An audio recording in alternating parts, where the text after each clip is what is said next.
made it much easier for them. They set up an airline, Air America, which was used to transport the drugs into neighboring countries, including Vietnam.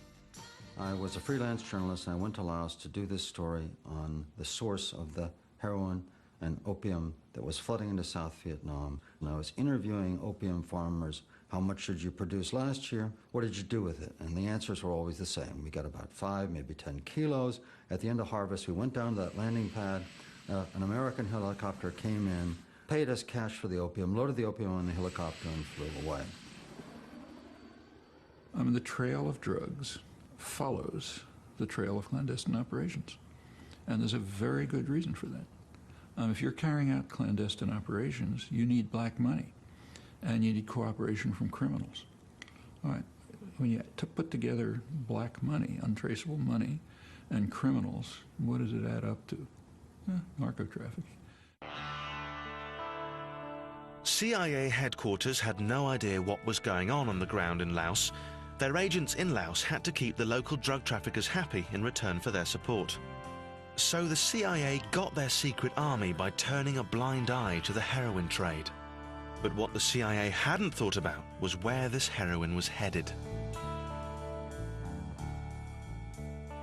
Well, it's what I call mission myopia, turning a blind eye, if you will.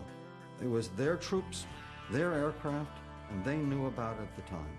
So the CIA was a part of that, and they were moral in that sense. They were loyal to their fighters. But they didn't worry about the fallout, what happened downstream. That was somebody else's business. A huge quantity of the heroin produced by the tribesmen was delivered straight into the hands of the American GIs stationed in Vietnam.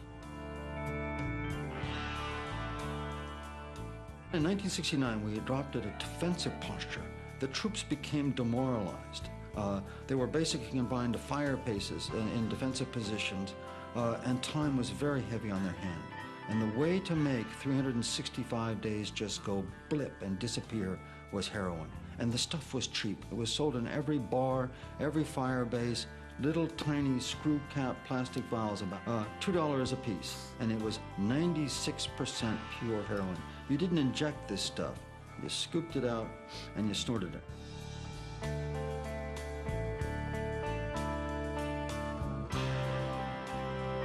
The White House did a survey after the Vietnam War, and they discovered that in 1971, 1/3 of all U.S. combat forces fighting in Vietnam were heroin addicts. If you do the calculus, okay, there were about 70,000 heroin addicts in the United States in 1969. By 1971, there were 80,000 heroin addicts in the U.S. Army fighting in South Vietnam. That means there were probably more American heroin addicts inside the U.S. Army in South Vietnam than there were in the United States. So, by 1965, less than 20 years after its formation, the CIA had already got mixed up with heroin traffickers, overthrown governments in Asia and Africa, and tried to control people's minds. But there's more. After the break, I'll be flicking through more of the CIA's secret classified files to bring you revolution, murder, and an unlikely style icon. It was a program of assassination. We summarily executed more than 20,000 people. Well, probably the best way to become an icon is to be assassinated by the CIA.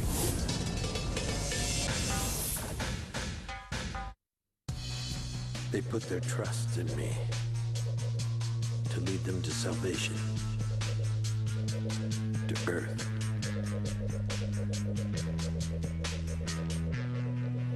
But the truth is, We're on the brink of extinction.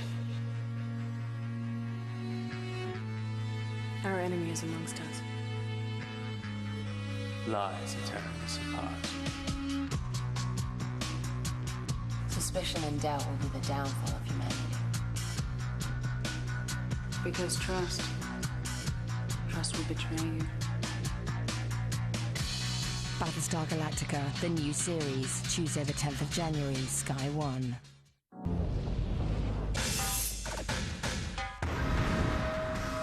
My name's Danny Wallace, and this is Secrets of the CIA. America has had a secret service since 1946, and throughout those years, it's been responsible for mayhem, murder, and revolution. Coming up, we uncover the CIA's secret assassination program responsible for tens of thousands of deaths. But first, let's take a look at how the CIA turned a man from Cuba into an icon by mistake. Clandestino aquí presente.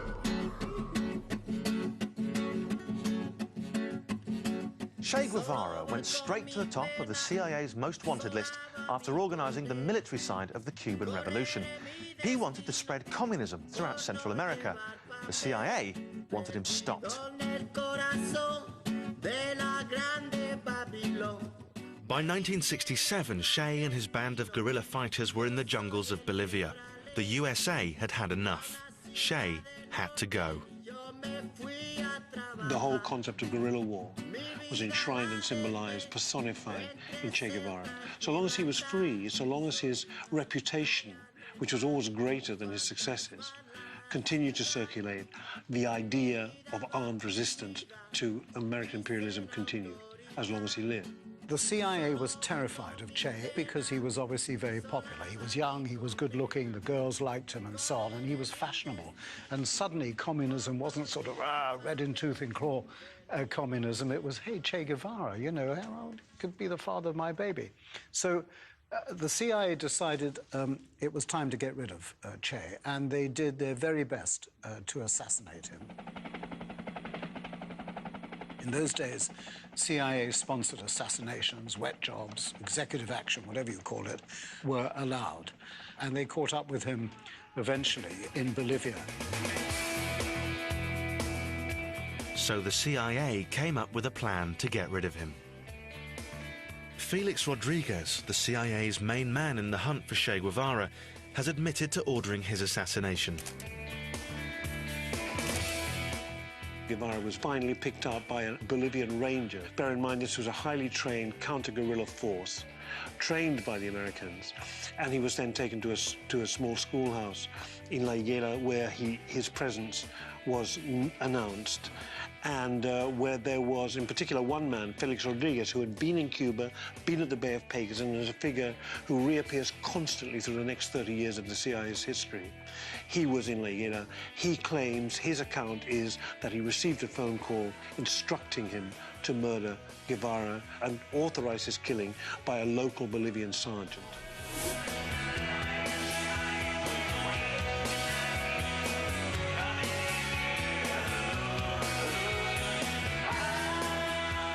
Che Guevara was murdered on October the 9th, 1967.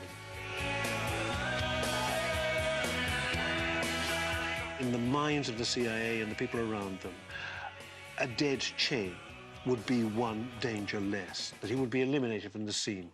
To look around the world now in the beginning of the 21st century and see to what extent the image of Che Guevara has not only persisted, but has been picked up again precisely as a symbol of resistance, of anti-imperialism. You know, if they sought to kill off that idea, they failed. Ironically, a dead Che Guevara became a much bigger problem for the CIA than the live one. Instead of dying away quietly, Che's face quickly became one of the most recognizable and iconic images in the world. And it still is today.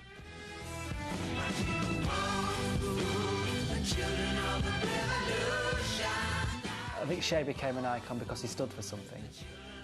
And it was at a time where revolution was in the air in terms of how young people thought, and especially students. The company that I started, you know, Red or Dead, came out of the phrase better red than dead, and it was all of that time about young people thinking about revolution.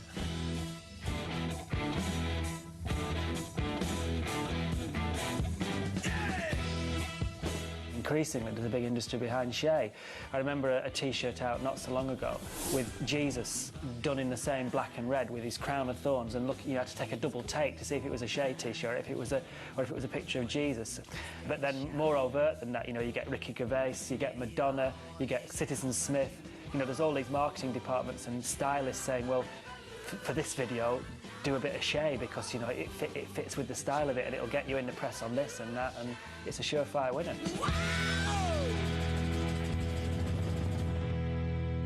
I think the idea that Che Guevara represented a threat to Western democracy was complete balderdash. He was an attractive man who spoke revolution, you know, who smoked cigars, who wore those kind of sexy green fatigues, but he didn't represent a threat to the Western world. But in the warped mind of some CIA people, policymakers, they thought this man is potentially very dangerous. You know, he could inflame the young towards the idea of Marxist revolution. Well, probably the best way to become an icon is to be assassinated by the CIA. When the USA became involved in the Vietnam War, everyone in America was convinced that it'd be a short, easy war and that they'd quickly beat the communists. But despite having much more money, guns and bombs, the Americans couldn't win the war in Vietnam.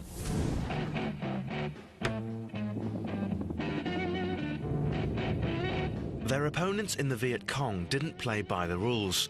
Instead, they perfected the rules of insurgent fighting, still being used today in Iraq. The Americans felt the need to hold the line, to proclaim to the rest of the world that the communists were not going to take over and that freedom and democracy of a sort would flourish. And I guess they believed it. The enemy has turned more and more to the use of terror and murder as a way of maintaining its grip on the people, hoping to intimidate them into support as the voluntary support weakens. Frustrated by the Army's lack of success in Vietnam, President Lyndon Johnson turned to William Colby, the director of the CIA, for a top-secret answer to the Vietnam problem. The CIA's idea: wet jobs. Using the Viet Cong's own tactics on itself and making lightning guerrilla raids to kill key Viet Cong leaders. It was called the Phoenix Program. It was a program of assassination. Some of the strategies employed by Phoenix operatives might be to slit a potential Viet Cong, his throat in the night, throwing various suspected Viet Cong out of helicopters. You have two of them, you get one of them to talk by throwing the other one out of the helicopter to his death, starving a suspected Viet Cong operative to death. And a lot of procedures that, while they were excused at the time and in retrospect by people as being absolutely necessary, given the ugly nature of the conflict, I think it's easy to see why so many Americans were uncomfortable with this program and why it became a target for anti-war critics at the time. I saw other interrogations to describe them briefly. The use of the insertion of a 6-inch dowel into the semicircular canal of one of my detainees' ears and the tapping through to the brain until he died. My verdict on Phoenix would be no, it didn't work. It didn't work, first of all, because obviously the United States lost the war. The Viet Cong infrastructure was not eliminated. Even more than that, I think it turned many Vietnamese against the United States. When they saw the tactics being employed, either by Americans themselves or by South Vietnamese who were drawing their paychecks from the United States, I think it killed our image. William Colby, the head of the CIA, later testified before the U.S. Congress that there were more than 20,000 extrajudicial executions done by the United States in the Phoenix program. That's to say, we summarily executed more than 20,000 people. How many, roughly, would you estimate were eliminated? Some 28,000 had been captured, some 20,000 had been killed, and some 17,000 had actually rallied by that time.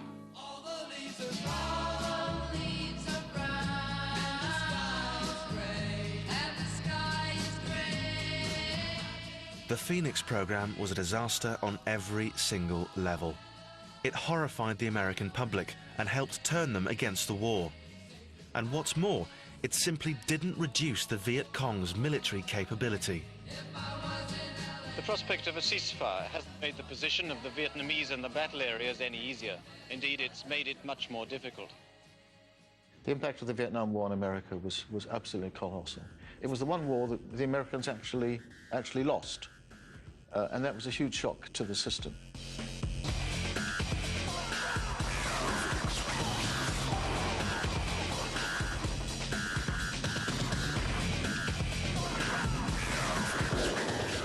Whatever they'd done, it hadn't worked. The greatest military machine in the world was powerless to bring about a political solution. And I think that's one of the lessons of the late 20th, early 21st century, that war as we used to understand it doesn't achieve its objectives. Almost never does it achieve its objectives. By 1970, the CIA had perfected the art of overthrowing democratically elected leaders. Iran, Congo and Indonesia had already fallen victim to CIA plots to depose and replace their prime ministers. Now the CIA turned its attentions to Chile, with devastating results. In 1970, the people of Chile made the mistake of electing a socialist prime minister, Salvador Allende. Allende was the people's choice, but he wasn't the CIA's choice, so they spent $8 million to get rid of him. Salvador Allende was the first avowed Marxist, it was often said, to actually be elected in the Western world. He was a leader of the Chilean Socialist Party, which was one part of a coalition called Popular Unity. This popular government, we're going to distribute the land. The Mapuches and the indigenous people in the south are going to have the land back after hundreds of years of occupation. We're going to keep our forestry for us. We're going to keep our fish. We're going to keep our copper, and we're going to distribute it more equally. Here was somebody who at last came to power through the ballot box, and here was somebody who was defeated not through the ballot box, but by violence. The agency started to pour money into a series of covert operations to discredit Allende, pour money into the anti-Allende political parties, work closely with the Chilean military to build up our influence there, conduct operations to kind of divide and upset Allende's ruling coalition. And then a major propaganda operation, and that was pouring millions of dollars into the leading anti-Allende newspaper, El Mercurio, transforming El Mercurio into a bullhorn for military operations against Allende. This propaganda operation helped set the stage for the military coup of September 11th, 1973. Here, counter-revolution started, prepared and financed by the United States, organized by traitorous and disloyal generals and fascists. On September the 11th, 1973, General Augusto Pinochet and his army marched on Santiago, the capital of Chile, and stormed the palace. Salvador Allende was killed in the process. With Pinochet in power, violence, corruption and torture quickly spread throughout Chile. New documents show that in the weeks after the coup, Pinochet's troops arrested around 130,000 people and imprisoned them without trial. What Pinochet did was kill thousands of people. Hundreds were executed in the football stadium. One of the favourite ways of dealing with dissidents was to take them out in over the sea in a helicopter and drop them into the sea. Luis Minoze and his wife Diana were two of the people targeted. I came back home and she never arrived. And I knew that she had been gone. I waited, and I waited all night, screaming and crying, because I knew that I wouldn't, that feeling, you know, this is it. And it's true, it became true, never saw her again. I was taken to this secret torture center. I spent a long time, nearly 3 months, and then 2 years in concentration camps. This person is going to be tortured till he died or she died. It's going to be suffocated. It's going to be raped in the case of women and men as well. I was lucky, one of the survivors. If you walk around Santiago, the capital of Chile, with people, they will point out to you every now and then a house which might look quite innocent now, but which is remembered by one generation as a place of torture and horror, where 15 or 20 years ago you could hear the screams from this building. That's the memory. And it takes a very long time for that memory to fade, especially while those who were responsible for those crimes still walk the streets. These are people responsible for the death and the massacres of hundreds and thousands of people. Come on, there's no excuse. Pinochet in Chile became a focal point for international condemnation of human rights violations in Latin America and international condemnation of the United States of America for both openly and through the CIA supporting regimes such as Augusto Pinochet's.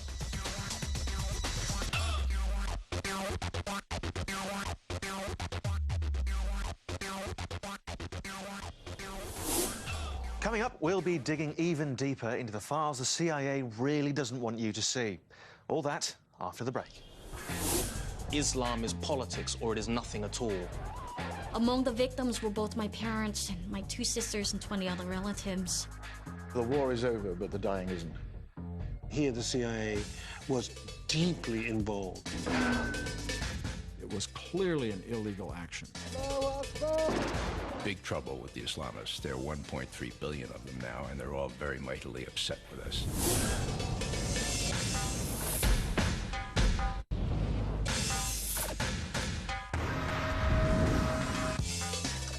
Hello, my name's Danny Wallace, and this is Secrets of the CIA. We're taking a look through some of the CIA's biggest operations from the last 60 years and how they've helped shape our world. By 1970, the CIA had spent nearly 10 years in Southeast Asia. It had already played a substantial role in Indonesia, Laos and Vietnam, and now the CIA focused on Cambodia. Cambodia was a hot spot at the time because of the ongoing war in Vietnam right next door. Prince Sihanouk, Cambodia's ruler, wouldn't play ball with the Americans and join in the Vietnam War. He was determined to stay neutral.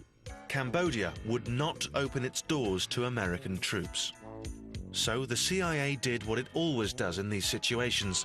It found someone who would let them into Cambodia and then help them into power. And this person was Lon Nol, a Cambodian general. On March 16th, 1970, Lon Nol and the army staged a coup in Cambodia with the full knowledge of the CIA. It's hard to comprehend the level of the military misfits who took over Cambodia under this man called Lon Nol. He was out to lunch when it came to running a war. No doubt the CIA would whisper in his ear every day, or the American military mission would pass over their intelligence reports about deteriorating situation on every front. Lon Nol preferred the tea leaves. He was that out of touch. Despite Lon Nol receiving the best help the CIA could offer, he just wasn't very good at government. The CIA had chosen another dodgy leader and left Cambodia to face the consequences. With Lon Nol in charge, the economy failed, people went hungry, and the south of the country got bombed by the Americans.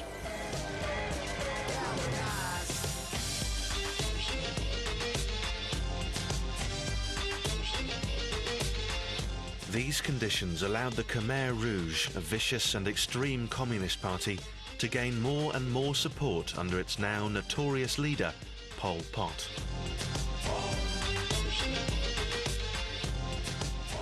In March 1975, the Khmer Rouge invaded the capital of Cambodia, Phnom Penh, and overthrew Lon Nol and his government. We leave a capital swollen with refugees. Nearly 2 million people are now concentrated in Phnom Penh. In 5 years, the men who overthrew Prince Sihanouk have lost the war. Within a few days, the communists will be taking over. My first memory of the war coming to my home was when the soldiers in their trucks poured into the city, and my family, along with 2 million Cambodians living in the city of Phnom Penh, were evacuated in 72 hours. All vestiges of development or modern influence were dismantled or destroyed. Electricity was unnecessary in the new society, so wire was removed to be used for something more productive. The Khmer Rouge wanted to create this pure, new, utopian agrarian society. And all those people who weren't farmers were a danger to this new society. And those were the doctors, the lawyers, the architects, the civil servants, the politicians. So they sent out their soldiers into the countryside, and they collected these people and executed them en masse.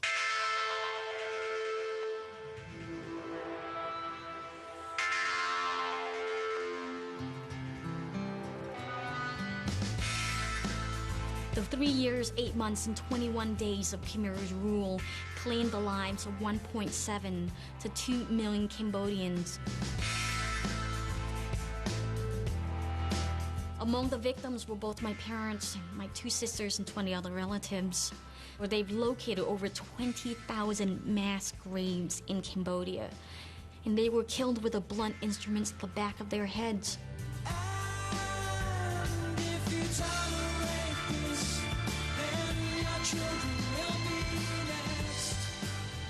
The CIA was one of those elements trying to prop up the American position, but as an attempt to implant American democratic values in Indochina, it was rubbish, it failed.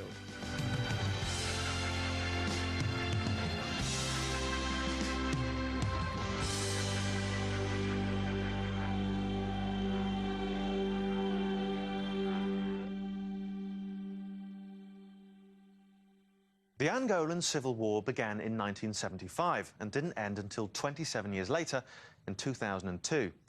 Years of fighting between warring tribes left 750,000 Angolans dead and a further 5 million more as refugees. There's no doubt that the CIA's involvement in this conflict helped keep the civil war going and caused thousands of deaths. And all this to protect American interests in Africa.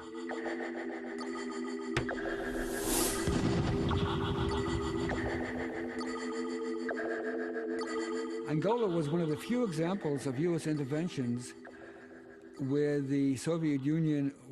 A positive image of themselves in Africa as long as they had their ties to the apartheid regime.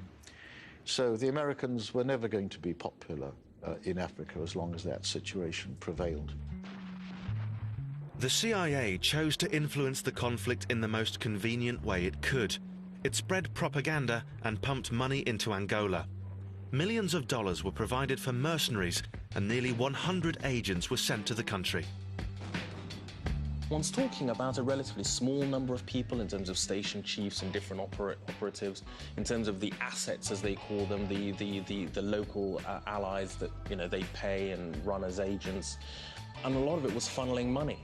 So the CIA, for relatively small amounts of money, were able to manipulate and shape and change the destinies of a huge amount of people.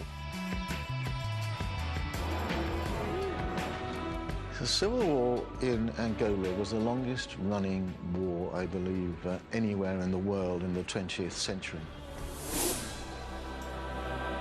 People are being blown up by anti-personnel mines and landmines every day, to this day in Angola, because no one knows where they're all buried. So it's one of these situations where the war is over, but the dying isn't.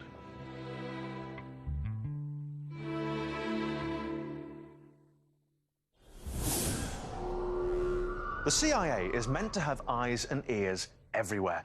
Their reason for being is to know exactly what's going on everywhere around the world at all times, ever. But more often than not, the CIA's intelligence lets them down. In the 1970s, the CIA thought Iran was a success story. Back in the 50s, they'd installed the Shah of Iran into power and had spies running all over the country. But the spies didn't do a very good job. The CIA had no idea whatsoever that one of the biggest events of the late 20th century was about to occur in Iran. In February 1979, the Iranian people staged the first ever Islamic revolution, which not only changed the face of Iran, but changed the face of the entire Middle East. And the CIA had no idea that any of this was going to happen. Iran was a major warning, but Iran was also a major intelligence failure. And at least CIA Director Admiral Turner at that time very honestly admitted that this was a failure that he couldn't even understand.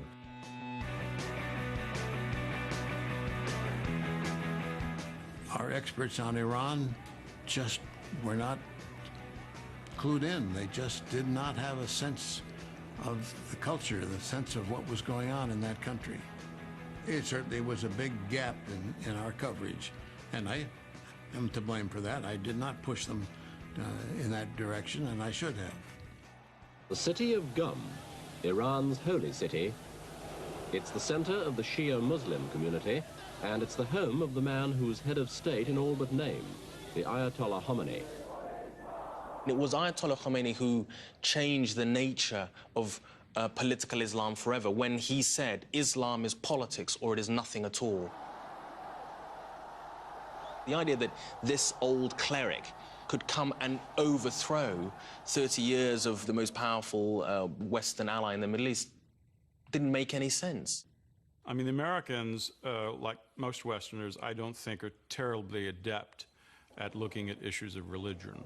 The contact, the association, the understanding with clerics seldom happen. On November the 4th, 1979, the US Embassy in Iran was invaded by Islamic militants. 65 American citizens, including many CIA officers, were taken hostage and were held for an incredible 444 days.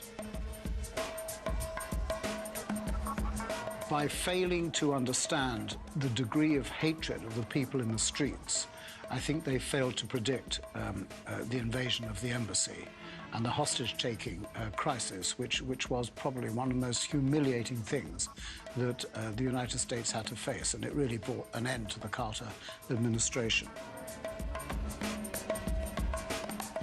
A top-secret military mission to rescue the hostages, which had been planned by the CIA, collapsed in failure and caused the deaths of 8 American soldiers.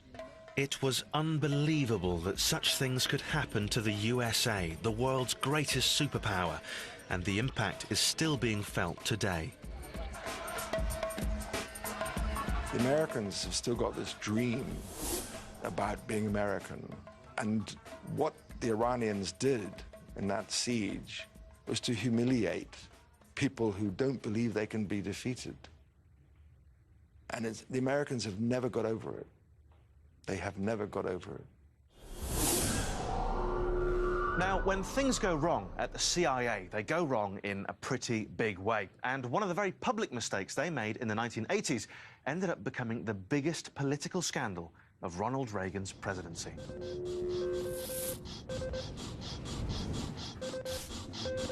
Since the early 1980s, the CIA had been interfering in a civil war in Nicaragua. The CIA were funding the right-wing Contra guerrillas in their fight against the left-wing Sandinista government.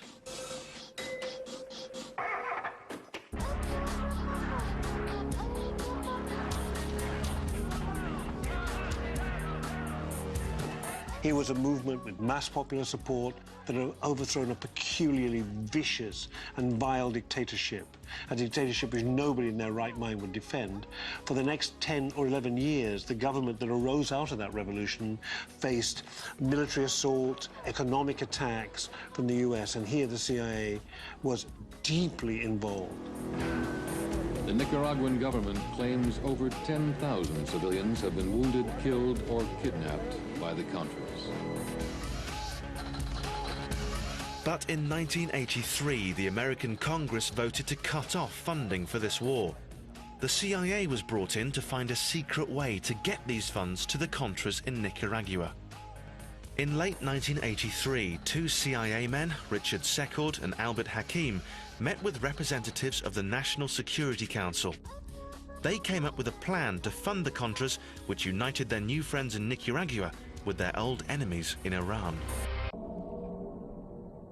The U.S. government, the military, and with some help from the CIA, started selling arms to Iran illegally and using some of the profits of those exorbitant sales to fund the Contra wars. It was clearly an illegal action, and the CIA participated in that by facilitating the shipment of arms through private hands. This operation wasn't only against the law, it was also foolish. The USA had declared Iran to be a terrorist state after the hostage crisis of 1979, but here was the CIA handing over tons and tons of arms to Iran and Ayatollah Khomeini.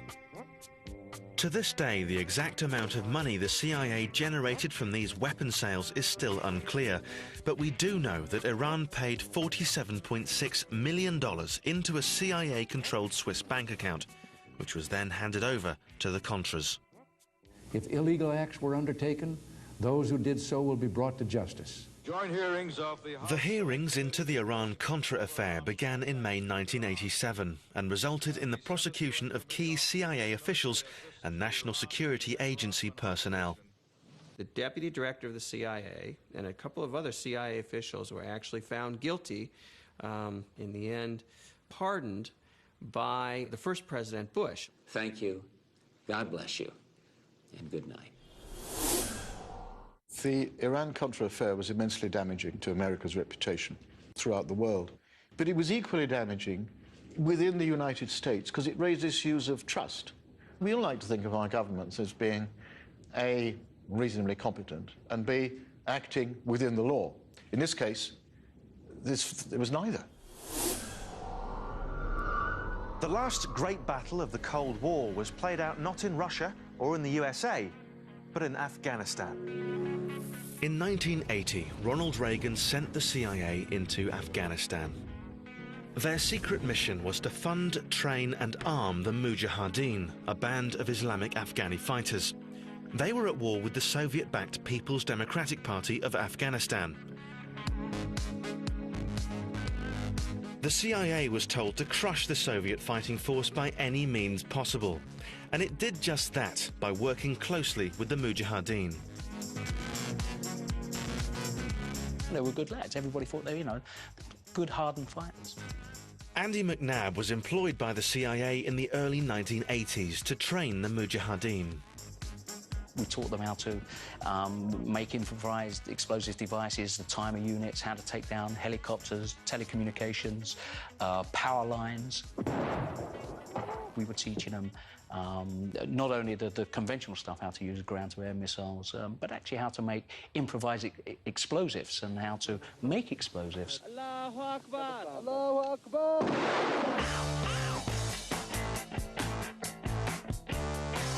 Money talks all over the world.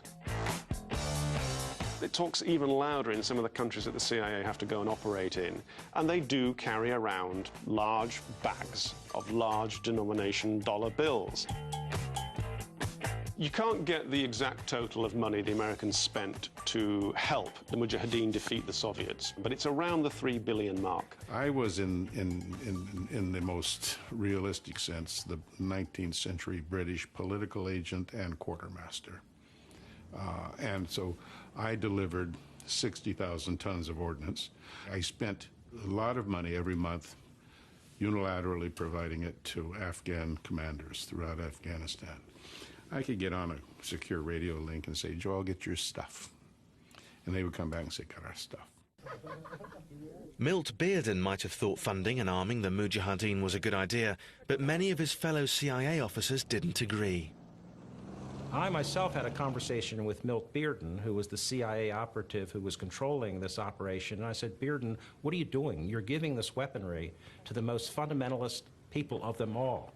This is not going to work for U.S. strategic interests over the long term. And I thought Bearden's reaction was interesting. He said to me, look, we just passed them the weapons, and we let God sort it out. Well, God sorted it out, and we're still dealing with that problem now. Let me tell you, we never gave a single penny to a single Arab group.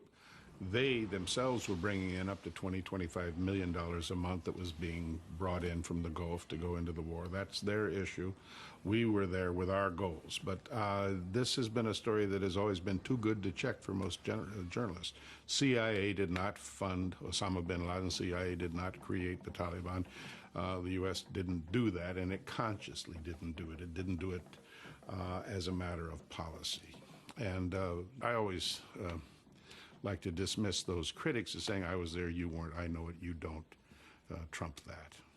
They didn't fully understand that what the Mujahideen were thinking, not the Afghans, but more the Arabs and the international jihadists, what they were thinking is, thanks very much. When we've dealt with this lot, we'll deal with you. This is the blowback bit of American foreign policy. They armed, funded, and to an extent trained some of the Arabs, not realizing that they would come after the Americans once they'd finished with the Soviets. Maybe there would still have been an Al-Qaeda without Afghanistan, but it might have taken much longer for it to come about.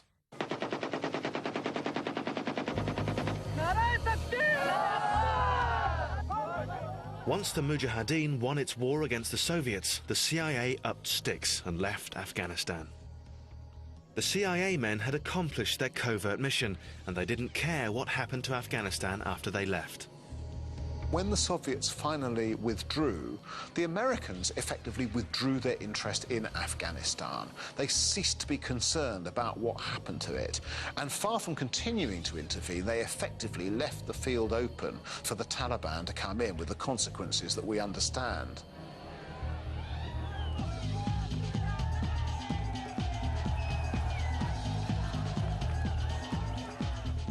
The agency's role in Afghanistan can be looked at in two ways, it seems to me.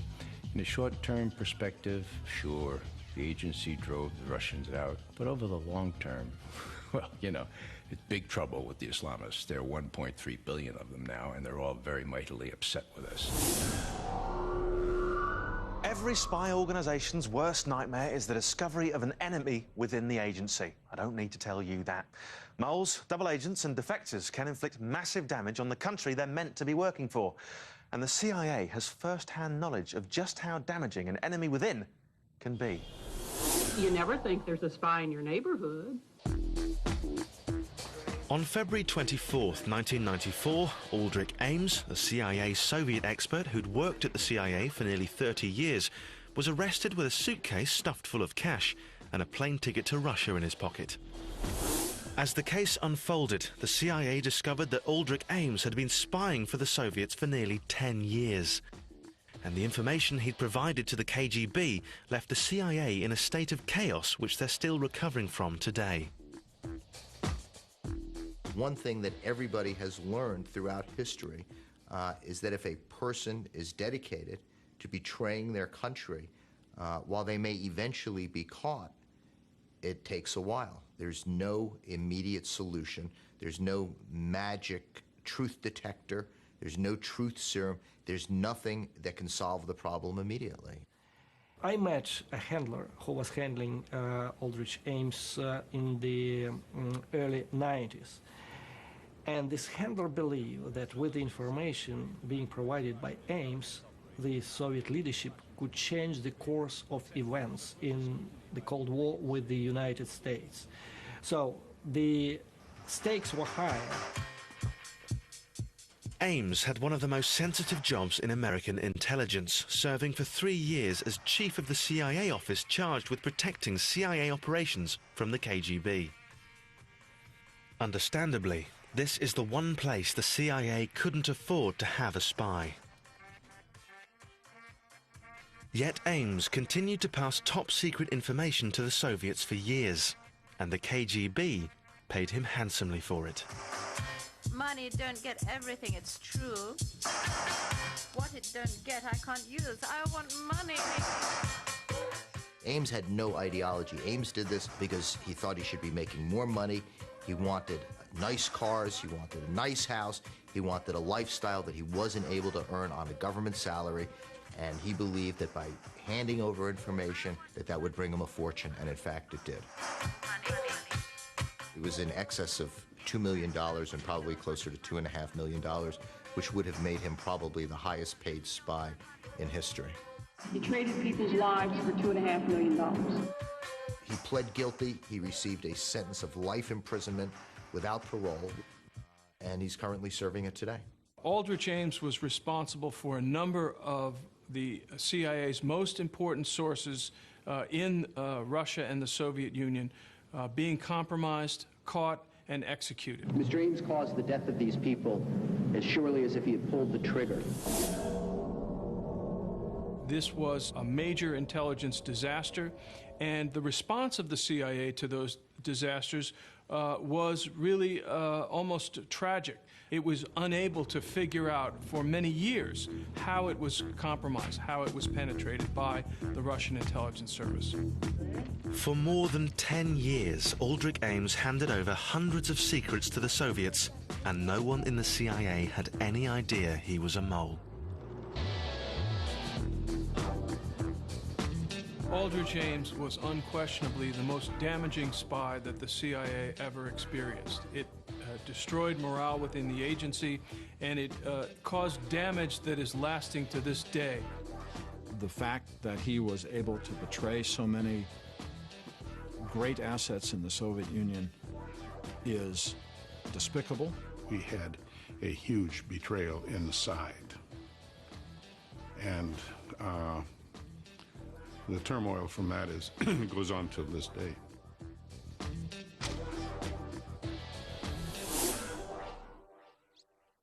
These are the secrets of the CIA, and in our final part, we're coming right up to date with intelligence issues that are still making front pages around the world today.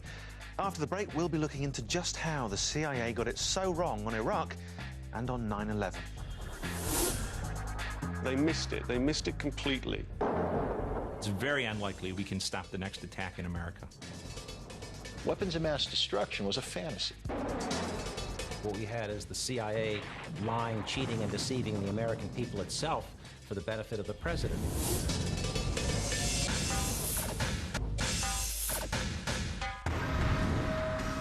Welcome back to Secrets of the CIA. We've already looked at the CIA's operations since its founding in the 1940s, right up to how it saw the Soviets off in Afghanistan. In our final part, we'll bring the CIA's story right up to date, starting with one of the defining moments of our time. On September 11th, 2001, the unthinkable happened. 2,992 people died that morning in the USA as everyone around the world watched the attack unfold live on television. In the days after 9/11, it became clear that the USA and the CIA knew exactly who was responsible for these attacks.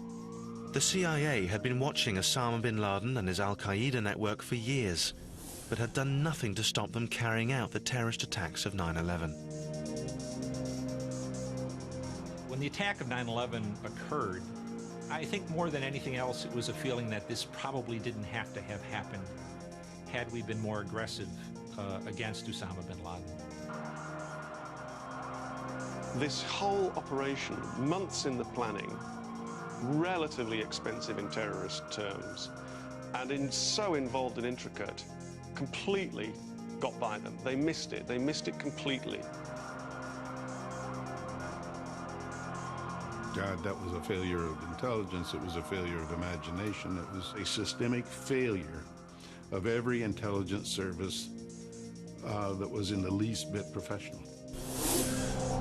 Someone who knows exactly what's inside the CIA's classified bin Laden files is Mike Schur, the CIA analyst responsible for spying on al-Qaeda from late 1995.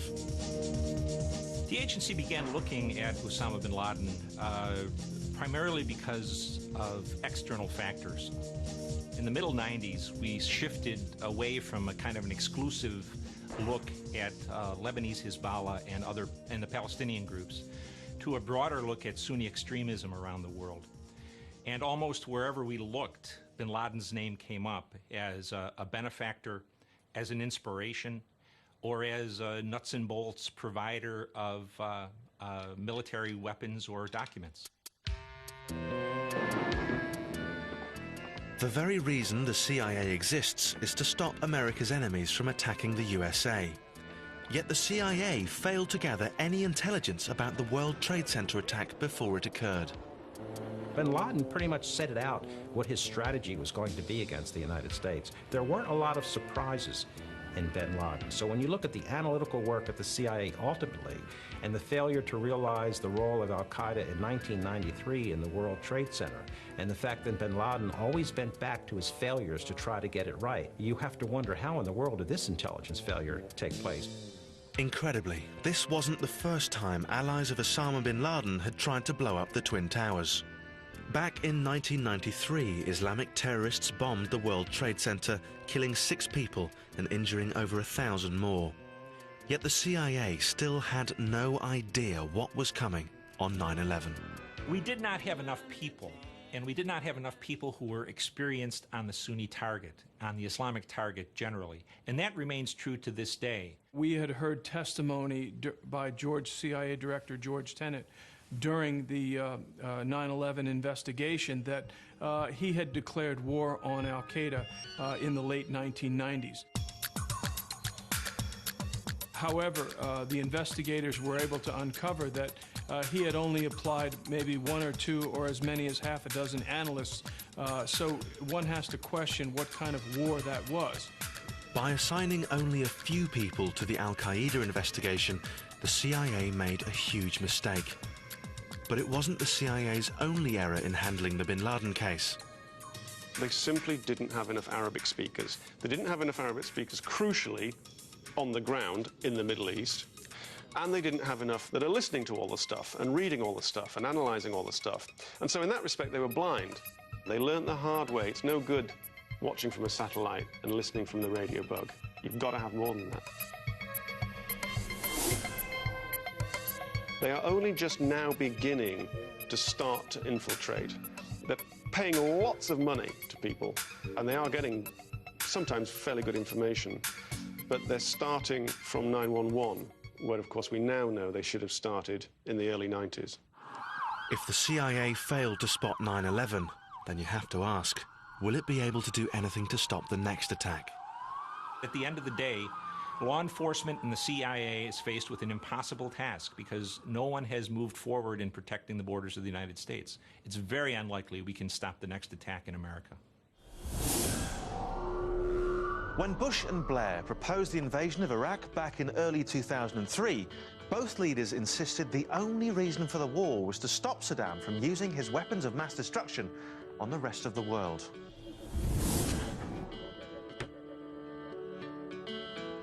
They claimed this wasn't a humanitarian mission to save the Iraqi people from Saddam or one to secure access to Iraq's rich oil reserves.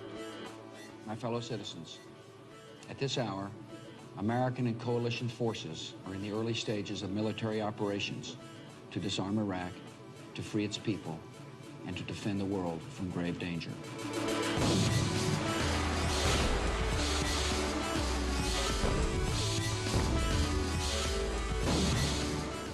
The president stood before the world and presented an intelligence report from the CIA that proved Saddam had weapons of mass destruction and that he was intent on using them. Fast forward 2 years, and we all now know that no weapons of mass destruction have ever been found in Iraq. The CIA either made a massive intelligence mistake or it chose to sex up its estimate to give Bush the war he wanted. The story is still unfolding. Scott Ritter, a UN chief weapons inspector who worked in Iraq before the war, maintains the CIA knew that Saddam had disarmed, but that they chose to ignore the facts. Weapons of mass destruction was a fantasy. We had accounted for the production equipment. We had accounted for the spare parts. We had accounted for the missiles. And yet when I briefed the CIA, they rejected it. They said that our work was flawed because it relied upon statements made by Iraqi officials that couldn't be trusted. The CIA said there were up to 200 missiles left in Iraq. We found nothing. It didn't matter what the facts were. They had no intention of allowing the inspectors ever to determine that Iraq had complied with its obligation to disarm. The CIA turned to weapons expert Robert Gallucci to analyze their intelligence for them. I thought that there was a very good case, even a conclusive case, that Iraq had regenerated its programs in chemical weapons and biological weapons. I came to that conclusion, I think, based on assumptions about Iraqi intentions. Saddam was still there. Capabilities, scientists were still there. Time, opportunity, been 4 years without inspectors.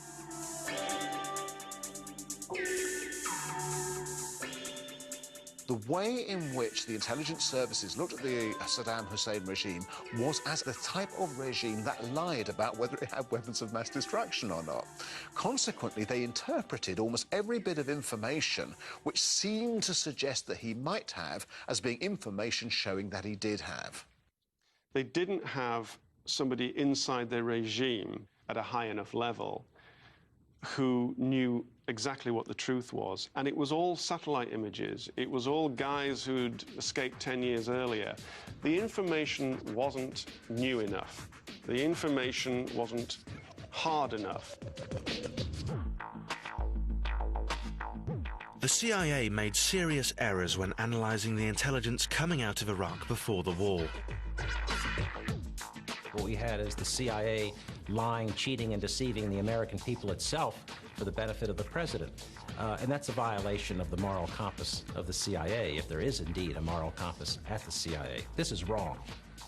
Nowhere in the CIA's program does it say, "Thou shalt tell the big boss that which he wishes to hear." And if that is what the CIA now does, then they can boil it down to one person. You just hire a yes man. He can walk around telling you what you want to hear. Making intelligence mistakes is one thing, but many argue that George Tenet, the CIA director, fixed the WMD report to back up President Bush in his drive to go to war with Iraq. Come in here and say thank you.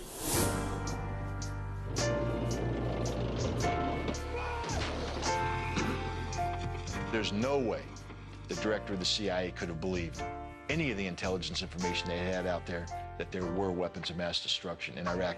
If he believed it, he was incompetent. The whole world now knows how massively the CIA got it wrong on WMD. Trust in the CIA is at an all-time low. The next time any Western politician says, "Believe me, I've got these really cool secret documents that say that there's a bad guy out there and we've got to go get him," I mean, he'll be out of office the next day. I mean, it's now the most comical lie you can tell in politics. Even people with goodwill say, yeah, look, everyone agreed he had WMD, but you still made a mistake. Why should we believe you this time? Whether this time is North Korea, whether it's Iran, whether it's something around the corner that they're trying to look at that's going to come up and bite us, whatever it is, people are going to be even more skeptical than they always have been.